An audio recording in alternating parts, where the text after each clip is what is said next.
وہ لوگ جن سے اللہ تعالیٰ ناراض ہوتا ہے۔ نمبر 1، نماز نہ پڑھنے والا۔ نمبر 2، مہمان کو دیکھ کر منہ بنانے والا۔ نمبر 3، اذان کے وقت کام میں مصروف رہنے والا۔ نمبر 4، ماں باپ کی نافرمانی کرنے والا۔ نمبر 5، دل میں بغض رکھنے والا۔ نمبر 6، دعا نہ مانگنے والا۔ نمبر 7، لڑائی جھگڑا اور گالم گلوچ کرنے والا۔ نمبر 8، فحش گوئی اور فحاشی پھیلانے والا۔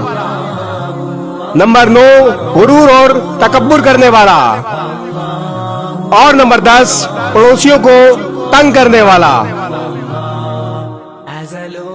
اس ویڈیو کو شیئر ضرور کریں، ہو سکتا ہے آپ کے ایک شیئر سے یہ بات کسی کے دل میں اتر جائے۔